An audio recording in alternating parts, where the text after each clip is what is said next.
Action.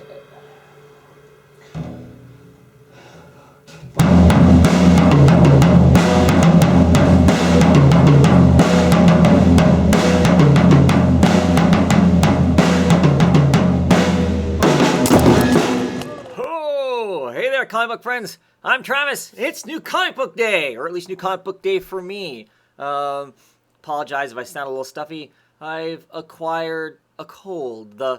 My entire house has the plague, and they've decided to share it with me, it seems. So we'll see what Comic Book Roundtable is like tomorrow. I don't know. Anyway, New Comic Book Day. 25 issues this week. Seems to be the norm right now. But let's see what we got. So first up, Shade the Changing Girl, issue number 2. Super stoked about reading number 2. Absolutely love number 1. Yeah, just been fun first issue. Excited to see where it goes. Really kind of happy to have these kind of bizarre comics in place in the DC line. You know, why they make them their own imprint and not just part of Vertigo, I don't know. Maybe the Vertigo imprint is on its way out. It doesn't have the newness that doing a different imprint would be. Sheriff of Babylon, issue number 12, the season 1 finale. Super excited to read this. It is at the top of my list to read. Really wanting to know how this all ends. It has been an amazing series up till now, so very much curious to see how it finishes up. Oh yeah, Southern Bastards.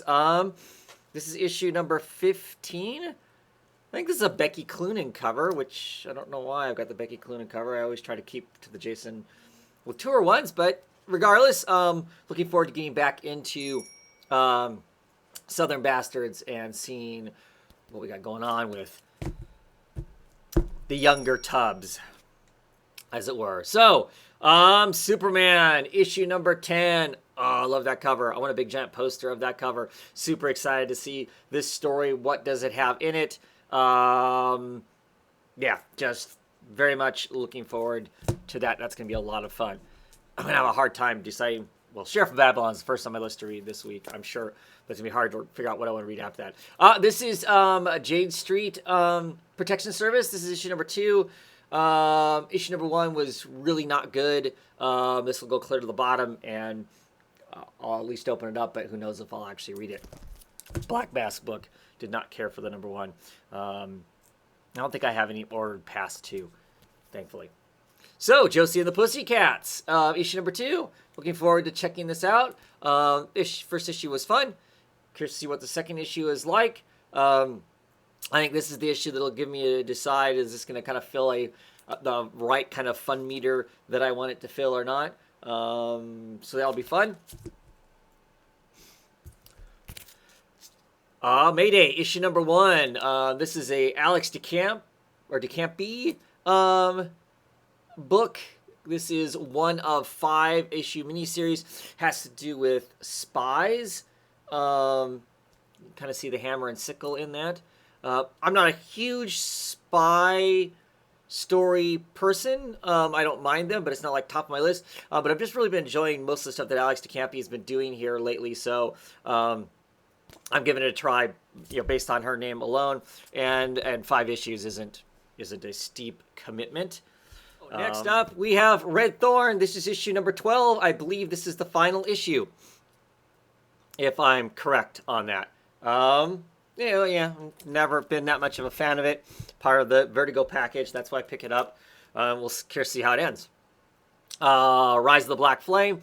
This is issue number 3. I've been enjoying this so far. So, halfway point right here.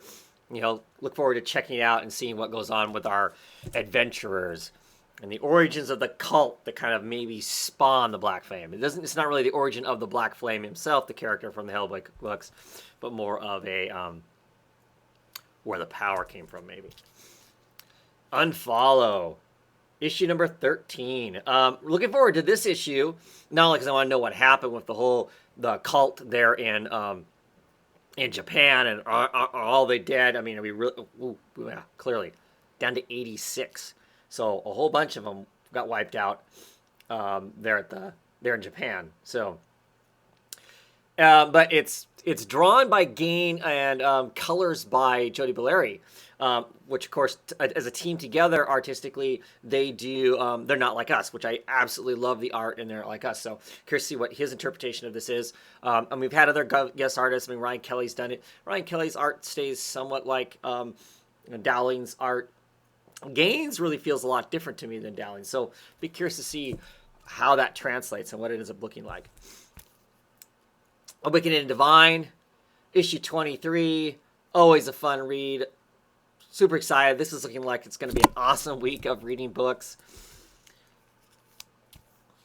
Oh, Revival, issue number 44.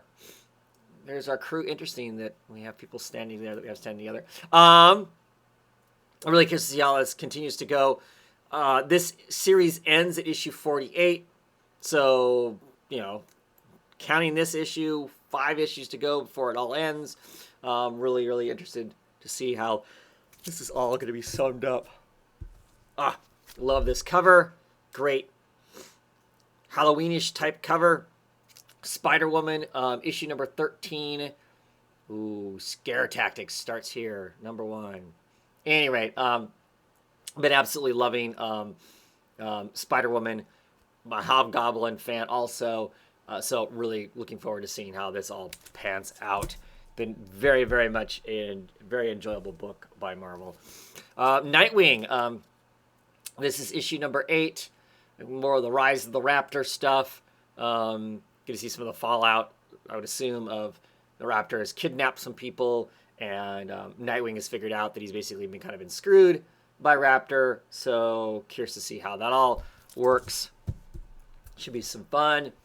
Midnighter and Apollo. This is issue number 2 of 6. Very much looking forward to reading it, seeing what it all has in it. I really love Orlando, the writer's take on Midnighter, and this whole thing has just been really good. So I would assume that will continue to be very, very much enjoyable. Here we are with the Justice League. This is Outbreak Part 1. So I was right. That little fear thing that was going on was just a couple issues. Hitch writing, Edwards on art. I don't know why we haven't seen Tony Daniels back on art yet. We'll see. We'll see where this goes. It may be that I drop off of this for a while. I liked the first arc a whole bunch. It's been okay since then. But I know it's going to start do the kind of team up thing with Suicide Squad, and I'm not sure how much it's going to affect the book. If I can figure that out, depends on whether I drop off of it. But this is okay. Nothing that I would get super excited about. Curious to see what the next story ends up being. They drew Wonder Woman with a cape. I'm not sure what that's about either. So we'll see. My phone keeps going off. I apologize for that. See if I can get it to shut up. Maybe. So, Death of Hawkman, issue number 2. Issue number 1 was a whole bunch of setup and really had more to do with Adam Strange. We'll see how much this one has to do with Hawkman. It was okay-ish. As far as art, Aaron Lopresti on art, I really generally like his art. His art seems looser and heavier inked line on it and whatnot. So I'm not sure if Livesay is an inker, maybe, on the book there credited, because I know that Blonde is the colorist. So that may change the way Lopresti's art looks. But it's another miniseries of 6. So I'll see how this issue is and then kind of a feel for, it feels like it's going to be a decent miniseries or not. I'll end up getting it through to the end because it's so short anyway. So, Green Arrow, issue number 10. Murder on the Empire Express, Part 1. Juan Ferrer is back on art, which is exciting. Always like Juan Ferrer on art. Began to wonder what happened to Otto Schmidt, our other artist that was on this book. That I really, really liked Otto Schmidt quite a bit. And in some ways, I was actually more excited about Otto Schmidt art on the Green Arrow than Juan Ferrer. But I do like Juan Ferrer. Curious to see where this goes. I like this team of characters. It's been fun. As long as they kind of stay focused on this, the Percy writing tends to be pretty decent, I think. Oh, yeah. Special election issue. Here in the United States, we are, as of the recording of this, we are like 4 days from the electing a president. Hopefully, this is good forecasting. Just my political take on the whole thing. But anyway, so here we are, Faith number 5. Really looking forward to seeing what it has. Faith has been a really, really fun and enjoyable book. So, here we've got The Life After. This is issue number 3, I think. Issue number 2 actually was a little bit more enjoyable than issue number 1. So hopefully that continues to be the case. Have no real investment in the Fables stuff. A book I end up getting because getting my books through Discount Comic Service, ordering the Virgo package right now is cheaper than not. We'll see how that changes, though, because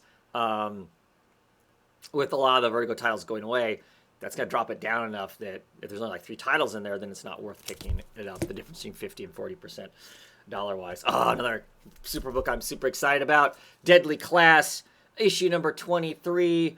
Here we are in 1988. A new class of kids. We get to see what they end up being like. I was never a fan of the class of 88. Just, putting it out there as because I'm class of 87.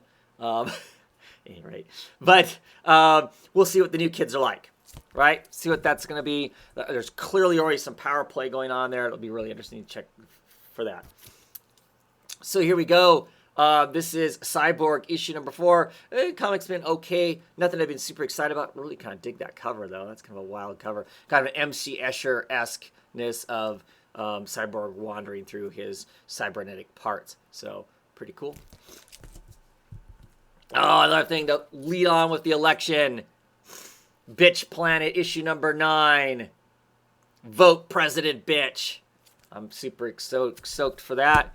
Check that out, see what's going on in it. Well, we got to find out exactly what's going on with Batman. I Am Suicide. This is issue number 10.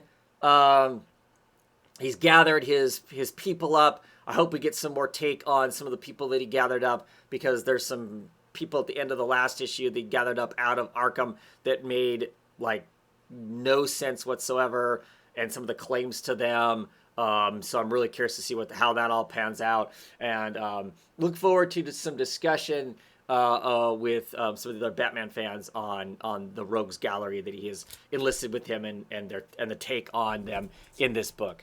Yeah, and finally this time around, it is Animosity, issue number 3, as our young girl and her, well, actually our old dog and his young girl. Head across the United States. They're going to travel from, I believe, the New York area to California, San Francisco area, to get to her brother, to keep her safe. And we'll see what happens in this whole chaos of sentient talking animals not really wanting to put up with humans crap anymore. So, super stoked by that. That is my books for the week. There's like one book in there I'm not excited to read, a couple that are like, yeah, okay, they're cool, and a whole bunch that I'm excited to read. So it's going to be a great week of talking books. This last week, speaking of talking books, I really meant to do Monster Comic reviews and no cape videos. I got this whole head thing going on, and I would be spending more time blowing my nose and stuff like that, sneezing and stuff like that, as opposed to talking books. So it kind of fell by the wayside. Hopefully I will be feeling better as we roll into this next week, because there's lots of these books I want to talk about, and I know I won't get the opportunity to talk about all of them on the Comic Roundtable, because I think as of right now, Mike, Sergeant America, is going to be out of town, so it's looking like it's just me and Luke, unless I go out and do some arm twisting or somebody volunteers to be on. It's going to be just the 2 of us, so it won't be a super long show. And, I don't like to keep Luke on when I'm just talking about books that he's not reading either. So hopefully I'll get the opportunity to talk these books at another time. Anyway, have a good one, everybody. Hope your new comic book day treated you well. And we'll see you later on. Have a good one.